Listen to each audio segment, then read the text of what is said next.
আজকের গল্পের নাম কুমারী গোপ বালিকাদের বস্ত্রহরণ।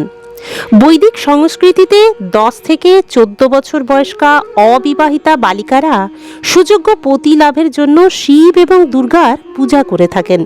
কিন্তু বৃন্দাবনের অবিবাহিতা বালিকারা ইতিমধ্যেই শ্রীকৃষ্ণের রূপে মোহিত হয়ে তার প্রতি আকৃষ্ট হয়েছিলেন।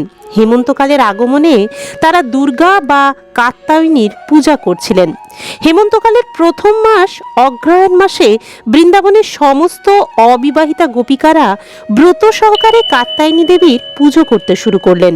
তারা প্রথম কোনো মশলা ছাড়া ডাল এবং চাল সেদ্ধ করে হব্বিষান্ন খেলেন। বৈদিক প্রথা অনুসারে ধর্ম অনুষ্ঠান করার আগে এই হব্বিষান্ন খেয়ে দেহ ও মনকে পবিত্র করতে হয়।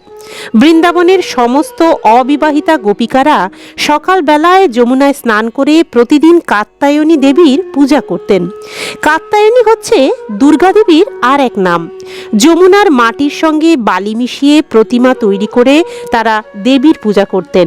বৈদিক শাস্ত্রে নির্দেশ দেওয়া হয়েছে যে বিভিন্ন রকমের জড় পদার্থ দিয়ে দেবদেবীর প্রতিমা বা ভগবানের শ্রী বিগ্রহ তৈরি করা যেতে পারে।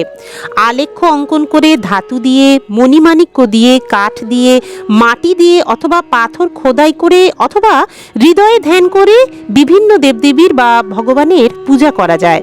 মায়াবাদী দার্শনিকেরা ভগবানের সচ্চিদানন্দ বিগ্রহকেই কল্পনাপ্রসূত আকৃতি বলে মনে করে, কিন্তু বৈদিক শাস্ত্রে দেবদেবীর প্রতিমা এবং পরমেশ্বর ভগবানের শ্রী বিগ্রহকে তাদের রূপ থেকে অভিন্ন বলে স্বীকার করা হয়েছে। অবিবাহিতা গোপিকারা কাত্যায়নী দেবীর প্রতিমা নির্মাণ করে তাতে চন্দন লেপন করে, মাল্য অর্পণ করে, ধূপ দীপ জ্বালিয়ে এবং সব রকম উপাচার সহকারে ফল ফুল পল্লব আদি দিয়ে তারা পূজা করতেন। পূজা করার পর কোনো বর প্রার্থনা করাটাই হচ্ছে রীতি।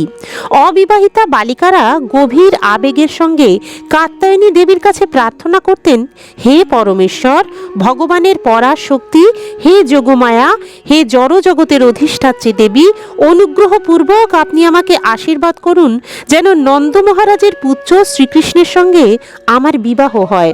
এইভাবে প্রতিটি অবিবাহিতা গোপ বালিকাই মনে মনে কাত্যায়নী দেবীর কাছে প্রার্থনা করতেন।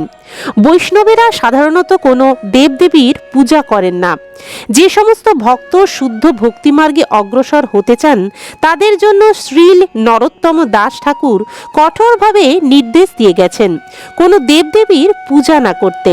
তবুও ব্রজ গোপিকারা, যাদের কৃষ্ণপ্রেমের তুলনাই হয় না, তাদের এখানে দুর্গাদেবীর পূজা করতে দেখা যাচ্ছে।